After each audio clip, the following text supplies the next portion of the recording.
Les desseins de Dieu imigambi y'Imana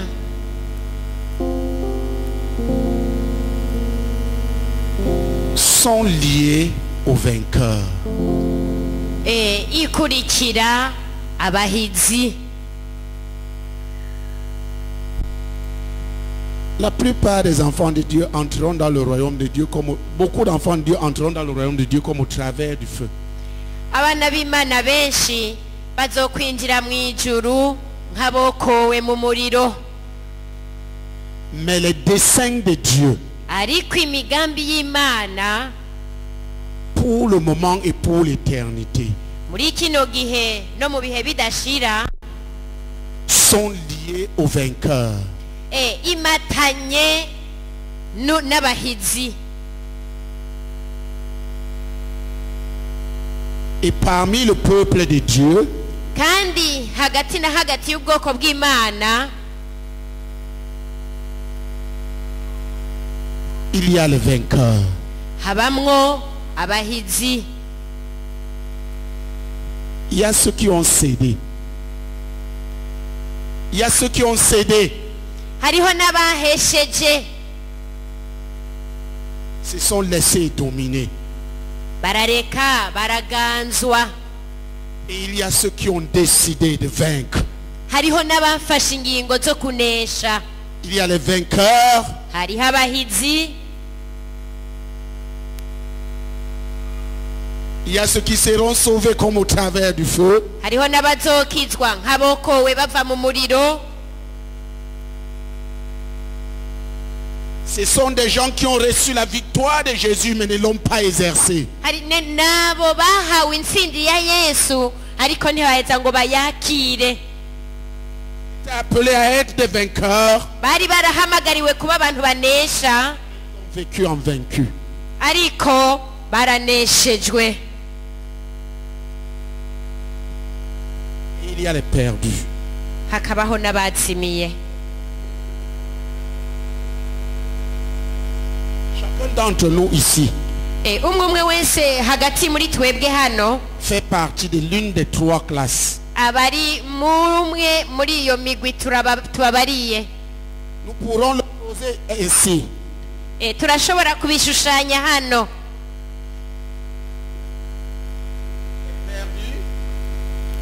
Hariho abazimiye, abaneshejwe Et les vainqueurs. n'abanesheje.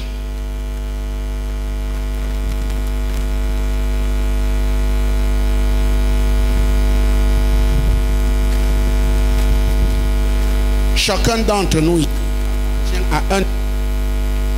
Umwe wese hagati muri twebwe abari hamwe muri aha hatatu. Soit il est perdu. Kimwe yarazimiye, Ça veut dire nukuvuga ko séparé de Dieu. yatandukanye n'Imana, Destiné à la destruction. ateguriwe gusangangurwa. Il est sans Christ. Uwo nta Kristo afise, Sans Dieu. ata Mana afise, Sans espérance. ata n'ivyizigiro, Sans ata amasezerano, possibilité de voir le ciel. ata n'akaryo kariho ko kuzobona ijuru. Kubera iki?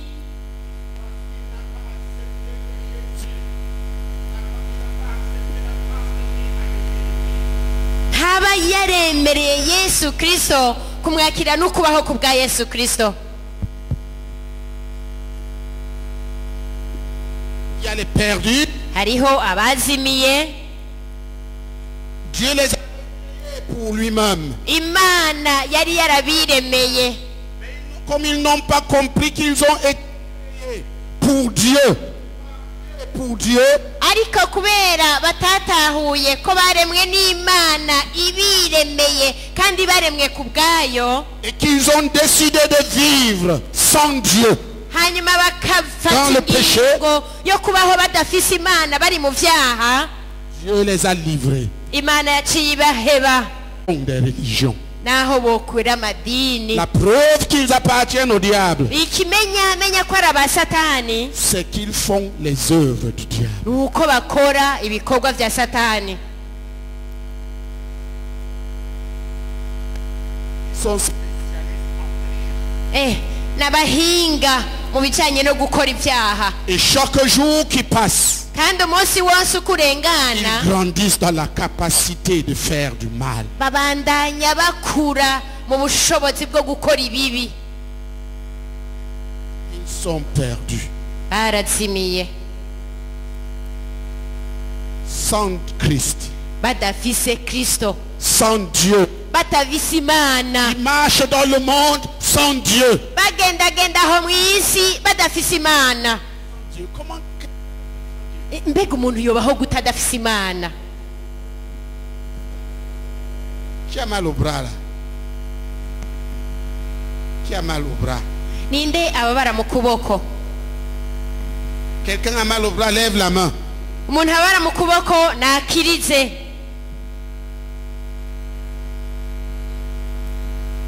Lève-toi. Nimuhaguruke. Lève cette main comme ça et dis Jésus, merci de m'avoir guéri. Kiriza uko kuboko nyene kugwaye uvuga uti Yesu Crie le ndagushimiye fort ko au nom de wangize, Jésus. kandi mubivuge cyane mu izina rya En Yesu. faisant ça. Muguma Jésus, merci de m'avoir guéri. Nous voulons t'entendre. mugira gutyo uti Yesu ndagushimiye ko wankirire kandi turashaka kukumva. Yesu Fais ce que tu ne pouvais pas faire. Dieu est koresha ici. uko kuboko ico mutahora mushobora kugukoresha. Dieu est ici. Imana iri hano. Regarde. Iyumvirize. Qui n'a plus mal? Usanze atakibabara Lève la main. Le mal est nakiriza parti. Lève la ukuboko, main. uko kuboko nyene Applaudissons pour Jésus. nukomera amashyi umwami Ton Yesu. mal est parti. Lève la main. Umuntu yakize nakiriza ukuboko, nimukomera amashyi menshi Si umwami ton Yesu. mal est parti, assieds-toi. Nimba wakize niwiyicarire, Celui dont le mal reste. ariko utarakira aguma ahagaze. Un frère se lève et touche et commande, guérit. Hagira umwene data ahaguruka genda murambike Sir. ku kiganza canke Celui mushiki qui est à wacu côté. umwegereye ahaguruka murambike ku kiganza, Si celui qui est à côté n'est pas un non-croyant, ariko ukwegereye nimba atakikijwe appartient à Jésus qu'il commande. ari uwa Yesu aba ari wategeka. Le mal disparaît. Vuga uti mu izina rya Yesu wabubabare zimangana. Amen. Amen. Demande-lui de regarder. Mubwire rero yiyumvirize. Si tu n'as plus mal, lève la main. Nimba utakibabara nukiriza ukuboko kwawe. Confesse tes péchés à Jésus. Uratura ibyaha byawe Yesu Il te guérit. Lève la main là aragukijije. maintenant. Kiriza ukuboko kwawe. Uracababara. Umviriza, uraduza ukamanura ukiyumviriza. Ubu nyene uriko urababara, duza ukuboko kwawe. Terura cyane harimo inkomezi ucumanura. Manura uduze, uduza umanura wiyumviriza. Subira. Subira kandi. Vuga turakoze mwami Yesu ko wankijije. Bikore gatatu duza umanura, umanura uduza. Uvuga uti ndagushimiye mwami Yesu ko wankijije. Kandi ucukira. Tusubire kumva ububabare. Ubu naho ni wiyumvirize. Pour Jésus. Abandi nimukomera amashyi menshi mwami Yesu.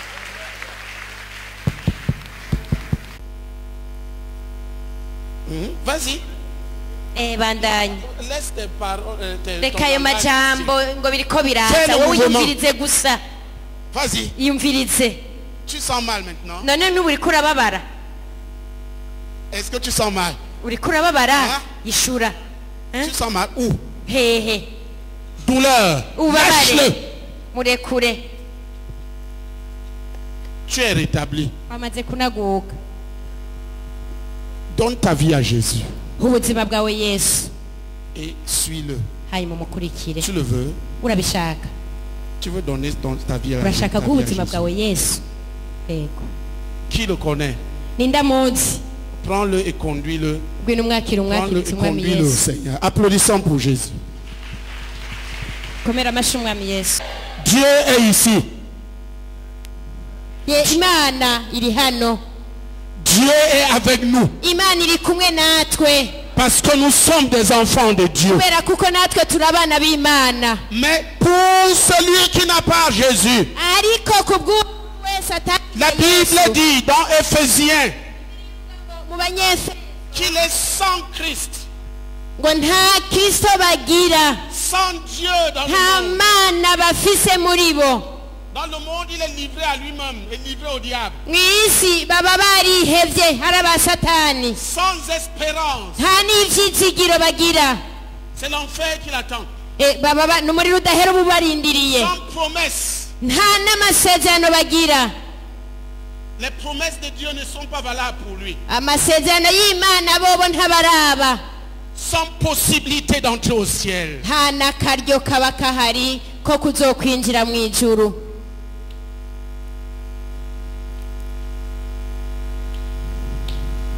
Si tu n'as pas Christ, himba atavise kristo je n'ai pas dit si tu n'es pas religieux, non. sinavuze ngo nimbura umunyedini oya Si Christ n'est pas venu habiter dans ton cœur un jour, nimba kristo atigeze yinjira mu mutima wawe umunsi umwe tu es de ce camp-là.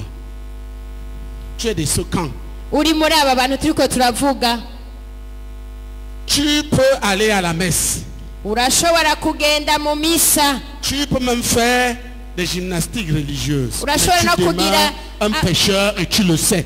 imyimenyerezo Tu es canke amakashishi incapable d'abandonner le péché. akorerwa mu idini Parce que c'est Christ en nous kuko ni kristo aba muri twebwe qui est le pouvoir d'abandonner le péché. niwe bushobozi bwo gushobozwa umuntu guheba ibyaha Alléluia. amen Il est sans force. On peut ajouter force. twongere ko tuti nta n'inkomezi bagira Devant le diable, il est sans force. imbere y'umugwanizi nta nkomezi bagira Sans pouvoir de résister. nta bubasha bwo kunyinyurana n'umugwanizi Sans pouvoir de faire ce que Dieu veut. nta n'ububasha bwo gushobora gukora ibyo imana igomba La Bible dit qu'il est mort dans bibiri ses ivuga péchés. ngo bapfiye Paix de Dieu. batagira imana Voilà nuko ce que est devant Dieu celui qui n'a pas Christ. ntabasa imbere y'imana iyo atagira kristo Dieu. araboroga ngo mana Et Dieu n'est pas là. imana nayo ntibihari Et il finit par croire que Dieu n'existe pas. mu nyuma agaherukira kwizera ko imana itabaho Quelqu'un pense que c'est le hasard. C'est pas le hasard. hari umuntu yakwibaza ngo ni igihamana oya ntabwo ari igihamana Qui a une oreille qui n'entend pas? ninde afise ugutwi kutumva neza Lève la main. nakiriza ukuboko Viens.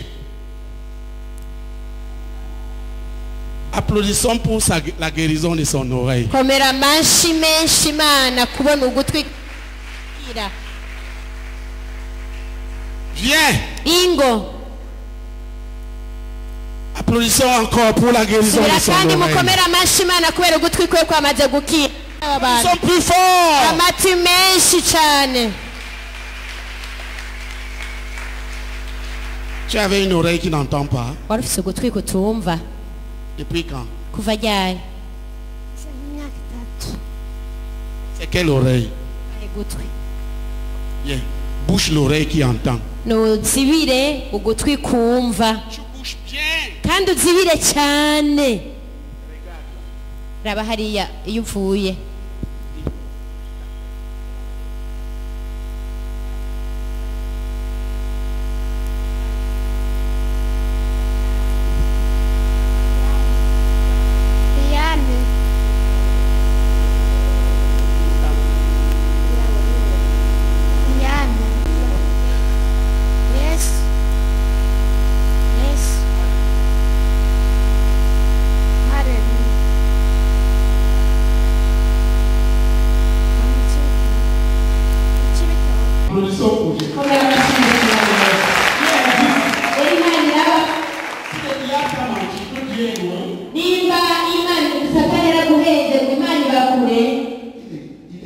iri ngaha pour celui qui le cherche. ariko ubwayo arayirondera Mais si quelqu'un le rejette, il te rejette. Il ne faut pas croire qu'il n'existe pas. ariko yanse nayo irakwanga kubera kuko utayirondera Qui est fermé. urafise ugutwi kuzibye bikumva Faites l'oreille entendre. kandi kuzibire cyane cyane. Comment tu t'appelles? Comment tu t'appelles? Yitwa Wiki. Tu t'appelles qui?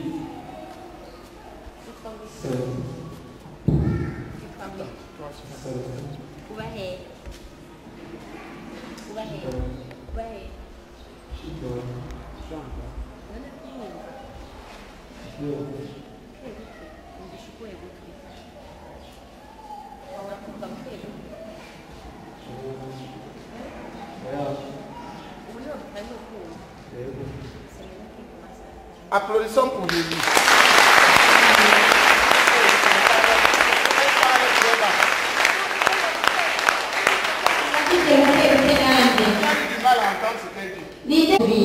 Pas encore.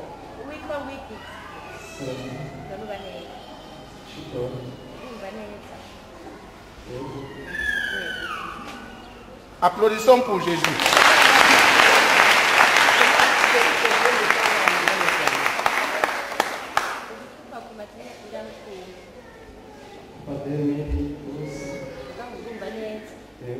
Avant tu entendais. Applaudissons pour Jésus.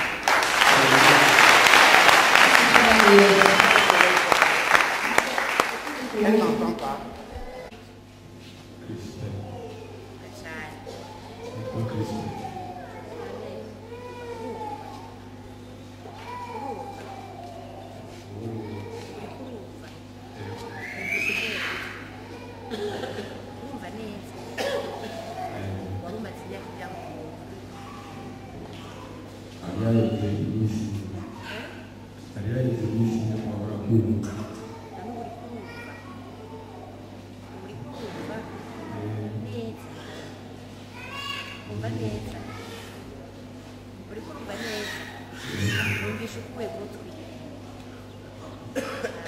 Applaudissons pour Jésus.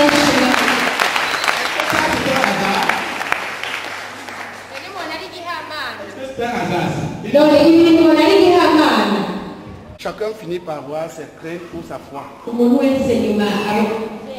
Encore. Amen. Applaudissons pour Jésus.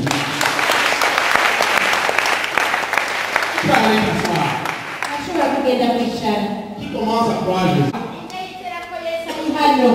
Oui. Il peut marcher avec toi. Si tu préfères marcher avec le péché, il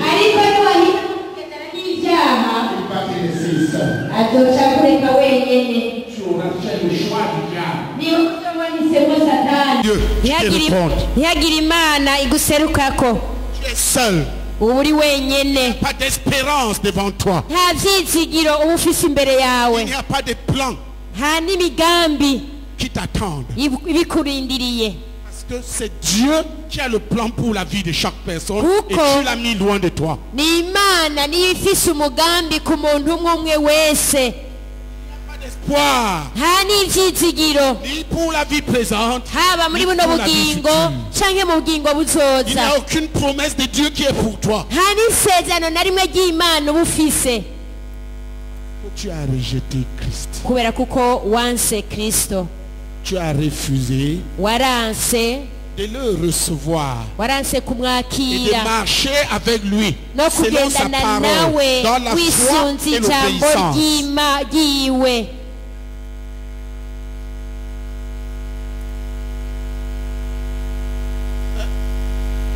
Il y a quelqu'un qui est venu ici pour la première fois, ça doit être la première fois aujourd'hui, et qui a mal au rein. hariho umuntu yaje ngaha kandi bwari ubwa mbere aje ngaha kandi aragwaye mu mafyigo. C'est qui? Ninde uwo muntu? Il a mal au rein. Aragwaye mu mafyigo. C'est qui? Ninde uwo muntu? Pour Jésus. Nimukomere amashi umwami Yesu. Maman, regarde. Iyumvi. Unama wiyumvirize. gerageza gira imyimenyerezo yo kwiyumviriza atabwoba. Gira ivyo utahora ushobora gukora kandi ushiremo inkomezi uce wumva gukira kwawe. None uracababara, uriko urababara kubera iki wishaye wiyumvirije? N'ubu uracababara byarangiye? Komera amashi menshi umwami Yesu. Il n'y a pas de hasard. Nta bihamana nawe vyaheze. Baisse-toi comme ça. Unama rero gutya. Relève-toi au nom de Jésus. 3 fois. Hanyuma wunamuke inshuro gatatu. Tu te baisses, tu te relèves. Urunama ukagororoka ugasubira ukunama ugasubira ukagororoka gatatu. Subira kandi wunama. 3 fois. Yakubwiye gatatu. Et sans ta guérison. Wumva gukira kwawe. Et sans ta guérison, applaudissons pour Jésus. Abandi nimukomera amashi menshi umwami Yesu. Baisse-toi encore. Subira wuname hanyuma ugororoke unama neza. Sans ta guérison. Wumva gukira kwawe. Viens. Suis mon mouvement. Emera bakufashe unama. Ntabwo umugongo uza kuvunika. Ntusubire kumva ububabare. Komera amashi menshi umwami Yesu. Komera amashi menshi umwami Yesu. Komera amashi menshi cyane umwami Yesu. Komera amashi menshi cyane umwami Yesu. Amashi menshi cyane. Viens, marche avec moi. Tambuka. Allez.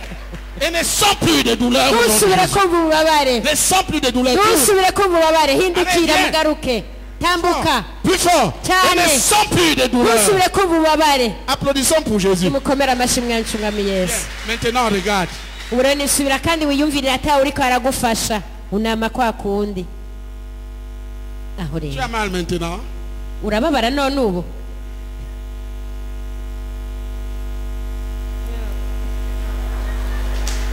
Elle a gardé les mimiques. Ngabonye ko Tu as mal maintenant.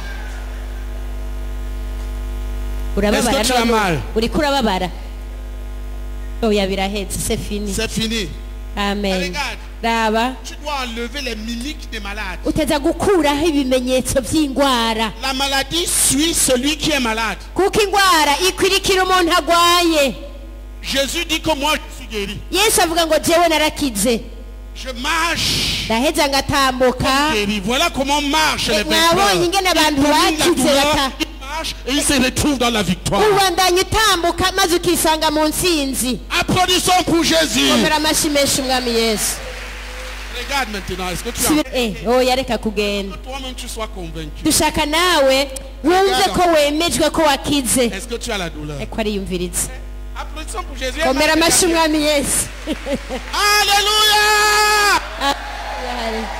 Alléluia! Amen.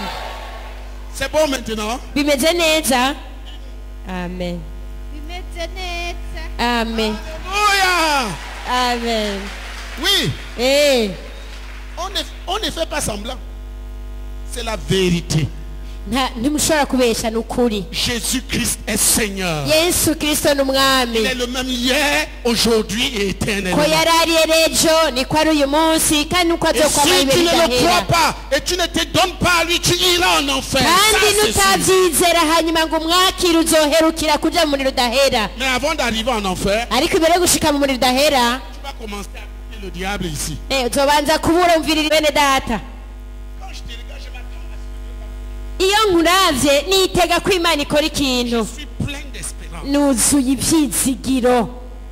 Quand je te regarde, Iyo nkuravye nkabona nawe je m'attends à une éclatante missionnaire. mba niteze umuvugabutumwa akayangana.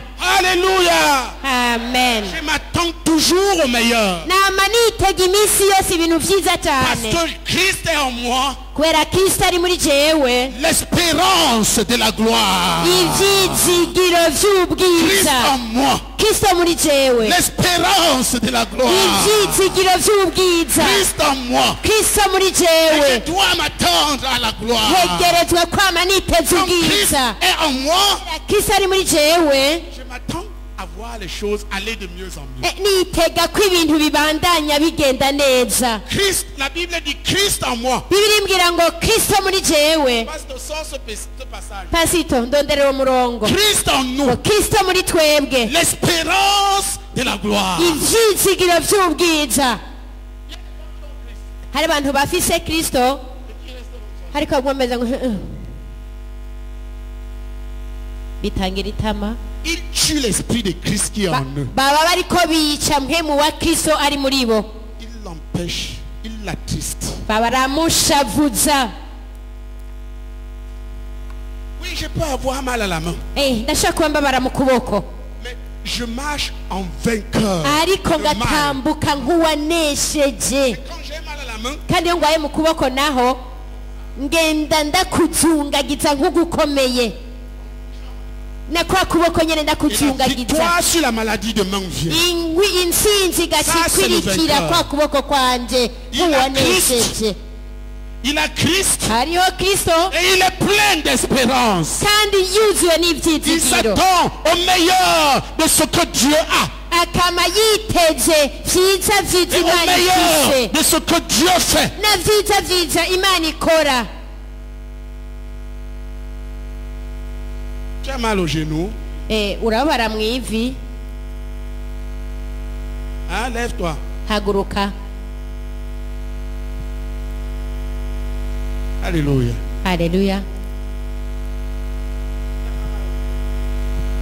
Nta hantu ku kuguru kwawe hababara. Nta na hamwe ubabara ku ngingo z'ukuguru kwawe.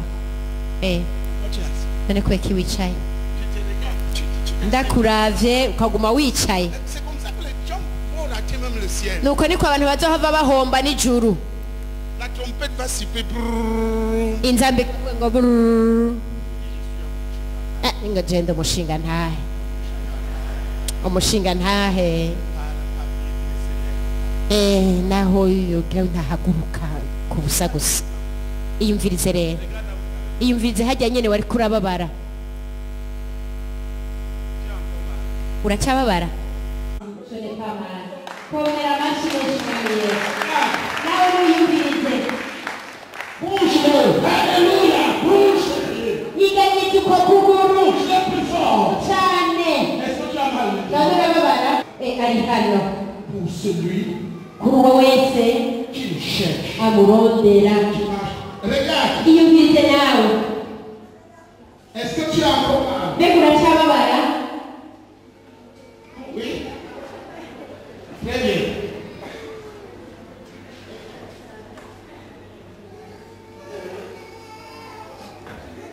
Tu sens encore? Ndazi uracababara? Applaudissons pour Jésus. Nimukomere amashi menshi cyane. Uracababara? Et je peux descendre facilement et ça va. Kutugana na wewe. Kutugana na Yesu umanuke. Applaudissons pour Jésus. Abandi mukomere amashi menshi cyane. Iyumvirize manuka rero. Urababara none. Ikosa katari ry'Imana. Tu me rejettes, je te rejette. Ivuga munyanse ndakwanga. Tu m'acceptes, je t'accepte. Nyemeye nkakwemera. Proche, je m'approche. Unyegereye nkakwegera. Tu marches avec moi, je marche avec toi. Gendanye nanje nanjye gendana nawe. Alléluia. Haleluya. Vous savez la promesse qu'il m'a donnée ce matin? Murazi begisezerano Imana yampaye kino gitondo. C'est que Nuko il va venir avec moi au milieu de mon peuple. izozanana nanjye hagati na hagati y'ihanga ryawe. Opérer des choses. Kandi izobakorera ibintu. Parce que Kuko les hommes ont le cœur dur. abantu bafite ibiti bikomeye. À opérer des choses pour que même les plus terribles, les plus durs soient convaincus, se répandent et changent. Sokora ibintu ku buryo n'abafite ibiti bikomeye gute bazokwizera hanyuma bagahinduka. Parce que je le cherche. Kuko nanjye ndabirondera. Je ne cherche pas. Mutayirondera. Je le cherche et je marche avec lui. Kindayirondera kandi turagendana nawe. Marche avec moi. Nayo ikagendana J'ai nawe. envie de marcher avec moi au milieu de vous. N'ubu iri kwigendana nanjye hagati muri mwe. turiko turabona Là, au milieu de nous. irikiyagendagenda hagati hagati muri twebwe. Alléluia. Haleluya. Écoute, Umviriza, si tu n'as pas Christ, nimba utagira Kristo, oh, sauve-toi maintenant. niwirokore muri kano kanya, Sauve-toi de cette génération perverse qui va à la destruction. niwirokore kugira ngo ntube muri abo bagana mu maherezo, Sauve-toi des crimes du destructeur qui ont fait détruire ta vie présente, ta vie future. niwirokore ubusanga mudashaka gusanga bagasangangura n'ubuzima bwawe bwa kazoza. Décide. Fata ingingo Maintenant, tu vas être la propriété de Jésus. kuba nyine ugira uhinduke ishavu ya Yesu. Décide. Fata ingingo Tu ne seras plus la propriété du péché et de Satan. kutazorisha imbere uzobuje kwakira Yesu. Ingo Tous ceux qui veulent, abashaka bose nimuze. venez. Ingo Viens à Christ. ingo kwakira Kristo. Viens à Christ. Ingo kuri Kristo. Viens à Christ. Ingo kuri Yesu. Viens à Christ. Ingo kuri Yesu. Viens à Christ. Ingo kuri Yesu. Viens à Christ. Ingo kuri Yesu. C'est lui le chemin. Niwe nzira. C'est lui la vérité. Niwe kuri. C'est lui la vie. Kandi niwe bugingo. Si tu crois en lui, Niwe mwizera. tu auras la vie de Dieu habitant en toi. Azoheza aje kuba muri wewe. Viens à Jésus. Ingo kuri Yesu. Komera amashyi Applaudissons plus menshi. fort. Il y en a Komera encore. amashyi menshi. Venez à Jésus. Hariho n'abandi basigaye. Lève-toi, Ingo viens à Jésus. nimuze kuri Yesu. Lève-toi et viens à Jésus. Haguruka uje kwakira Yesu. Lève-toi et viens à Jésus. Haguruka uje kuri Yesu. Genou. Nimufukame. Lève-toi et viens à Jésus. Haguruka uje kwakira Yesu. Lève-toi et viens à Jésus. Haguruka uje kuri Yesu. Aujourd'hui, dis le Uyu Seigneur, munsi mwami avuze ngo si tu entends ma voix, niwumva ijwi ryanje non disciple approchez comme ça pour que les autres, ntukomantaze umutima wanyu yigera ngaho imbere nimwegere ngaho imbere les autres viennent derrière. kugira ngo abandi inyuma baronke aho bashika. Aujourd'hui, si tu entends ma voix, dis le uyu Seigneur, munsi niwumva ijwi ryanje ni ku mwami non avuze disciple pas ton cœur. ntukomantaze umutima wawe Lève-toi et viens. haguruka nyabunuze. Applaudissons pour le Seigneur Jésus. nimukomere amashyi menshi umwami Yesu. Lève-toi nihaguruke et donne ta vie aujourd'hui à Jésus. ati uyu munsi uha ubuzima bwawe Yesu. Renonce à ta vie de pécheur. Renonce à ta vie de pécheur. uhebe ubuzima bwawe bw'icyaha Et engage-toi à Jésus aujourd'hui. maze ufate ingingo ku bwa Yesu. Applaudissons pour Jésus. nimukomere amashyi menshi umwami Yesu. Viens à Jésus. ingo kuri Yesu. Viens à Jésus. ingo kuri Yesu. Viens à ingo Jésus. kuri Yesu. Applaudissons pour le Seigneur. ni mwami Yesu. Aujourd'hui, tu fais une alliance avec Jésus. uyu munsi mugiriranire isezerano na Yesu. Aujourd'hui, tu déclares devant Dieu, uyu munsi uravuga imbere y'Imana, devant les hommes, imbere y'abantu, devant l'église, imbere y'ishengero, devant les frères, n'imbere ya bene data que tu n'appartiens plus au péché. utakiri Tu uw'icyaha appartiens à Jésus. kuri uwa Tu Yesu, n'appartiens plus au diable. ukiri uwa Tu Satani appartiens à Jésus. uri uwa Yesu. Aujourd'hui, tu fais une alliance de salut. uyu avec munsi Jésus. ugiranye isezerano ry'agakiza. Applaudissons pour cela. nimukomera menshi menshi cyane umwami Yesu. Parce que viens les conduire. ngwino bakiritse umwami Yesu.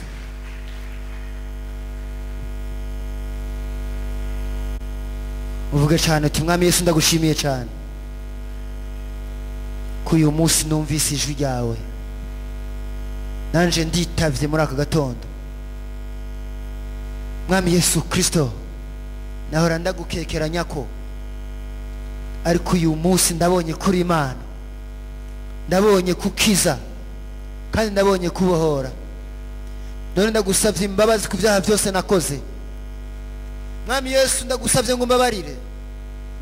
oh mwami Yesu numbabarire, unkure ku ibyaha byose nahora nkora, uce ubimbohora, unyoze n'amaraso yawe mwami.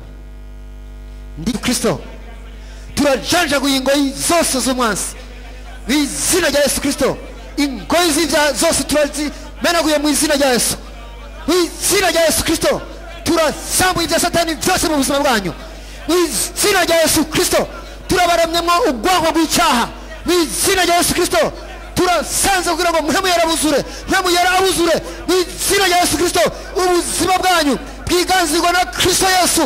uhari unyene bya Satani byose bibavamo, hanyuma mwuzure mwe mu Imana, mwuzure mwe mu yera. mu izina rya Yesu Kristo ntagirisha Satani na kimwe kibasiramo, hanyuma muhinduke abana b'Imana mu izina rya Yesu Kristo. amen. soit béni. urabe neza uzucungere ko azohezagirwa Applaudissons pour le Seigneur komera Jésus. amashi menshi cyane umwami Yesu.